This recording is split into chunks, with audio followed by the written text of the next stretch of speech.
Hey guys, what's going on? How you doing? Don't mind me looking down here. It's just trying to see where my face is on the screen because I have my phone hooked up to a screen so I can see where I am my HD camera. But either way, how's it going? And I have a topic to talk to you guys about today, and it's pretty interesting if you think about it. You can't really put a word like to describe it. It's like it's the term back then. Okay, so think about the term back then. I mean like the term when you describe something like how things were a few years ago. That word's used a lot, especially by, of course, older folk, to tell kids about how things were different back when they were kids or teenagers and how things have changed so drastically in time and such.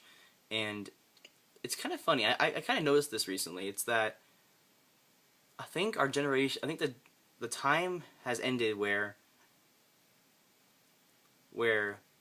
a teen could think back to when their parents were teenagers and have any really wonder about how it was back then. Like, stay with me here, because if you think about it, my parents, for example, they're in their 30s.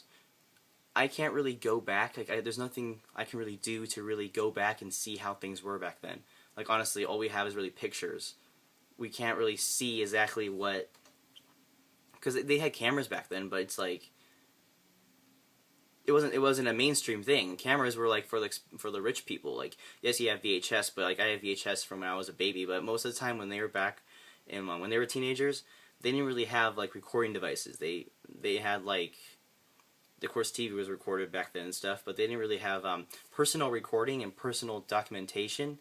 Wasn't really around back then. So yes, you have some families that had like a really low quality camera and they could take small videos because of course memory was really short back then, and they didn't have computers then too. So actually, yeah, they couldn't even take digital videos. What would happen was they take it on a tape and then they can just watch it in the VCR.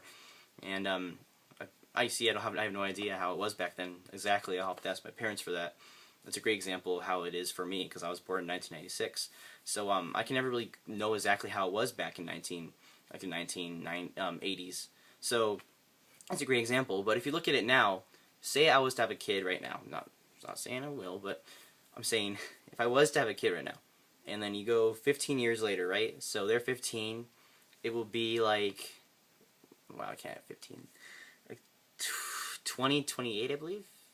Yeah, sorry if my math's off. I suck at math. But yeah, 2028, and they're a teenager, right? And then I'm like 30 something, and they say, and they're like, they ask like, hey, how was life back then? They won't have those questions though, because the internet is a big key feature in this. Because you think about it, as long as the internet doesn't get like banned or censored by SOPA or some crap like that, the internet's going to be here, and probably even bigger than we can even imagine right now. It's going to be bigger in the next 15 years. If you can think about that, if you're a teenager 15 years from now, and you really want to know exactly what life was like back when your parents were teenagers, well, you have like thousands and thousands of terabytes online of video from this time period. You can easily go back and see what happened back then. Like, think about it. If you're a teenager and you were really curious about how life was when your parents were little, you can easily just be like, search up, find videos, find the dates.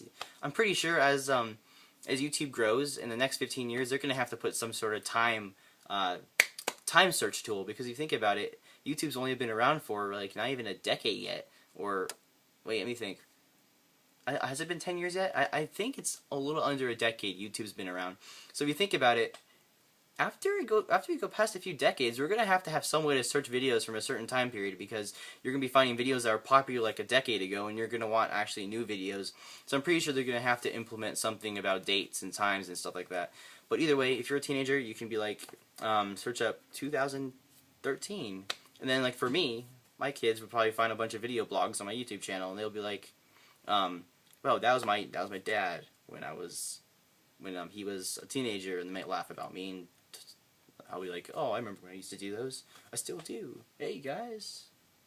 But yeah, it's just funny. I just think that's going to be really interesting to see that, where the gap of back then gets, like, it's starting to get much smaller, where like it's not really a mystery anymore. You can't wonder, I wonder how it was like back then before the internet. You can't, unlike that, you won't be able to do that anymore because you have a resource that you can literally go back and see like videos and videos of the music that was popular back then. The like what the heck is that dance? Gundam style. Dad, why is this guy jumping around like an idiot? Oh, that was back when I was a teenager and he was popular and everything. It's like, what's this guy Justin Bieber? He's a drug addict now or something like that. Just kidding, Justin Bieber, but you know, it's like, it's just funny because I don't think it's ever going to be the same anymore when you talk to your kids about how things were now, because they can just go search it up. So I think it's really funny. So I definitely would say, if you're going to just do something stupid, don't record it and put it on YouTube, because later in the future your kids might be like, might find you on YouTube and be like, Dad, you did some pretty stupid stuff, and you might, or Mom, what is this? And if they have access to those kind of videos so fast of you as a teenager, and also as also the culture back then, they'll be able to learn a lot more about the past than we were ever able to know about the past now. I hope I didn't lose you guys. It just, I don't know, it's just something that was on my mind. It's just the changing of how times are beginning to get a lot more sorted together, where it's like, where it used to be like so many changes took place in like 5 years, used to take place like over a long period of time. Technology made it happen fast. It's just something weird like that. You have to kind of think about that. So I hope you guys understood what I was saying. Just a quick summary. The internet's making it much easier for people to keep to kind of get an idea about how life was like in this time period. And I think you're really going to start seeing that later down the line, when kids are like, what, you were around when the internet was invented? And they're going to be like wanting to search up stuff about that, because the history projects are going to turn into stuff that happened in this decade, and they're going to have to go on YouTube and be like, find out what big event happened in 2012 or whatever, and they'll search it up, and they'll instead of having just a bunch of articles and stories about stuff that happened, they can go on YouTube and watch the whole like news event, and it's just crazy. It's gonna be really interesting to see how that pans out. I really hope I don't find any. Oh, I better remember not to put any stupid videos on here, because I don't want my kids criticizing me, if I have kids though. So give me you guys' opinion. Do you guys think the internet's going to change the way that that future teenagers look back at life today, their reactions to life today, and also their reactions to their parents? Leave your comments down below. Thanks for watching. I'm sorry if I lost you guys a little bit. You just have to think about this stuff, because the internet wasn't around a few generations ago. So we're starting that generation line where these generations are going to be even more knowledgeable about how things were back then. Of course, they're not going to be there, but they're still going to be able to search up a lot more than we ever were able to. So thanks for watching this video. Hope I didn't bore you to death. Thanks for listening, and bye.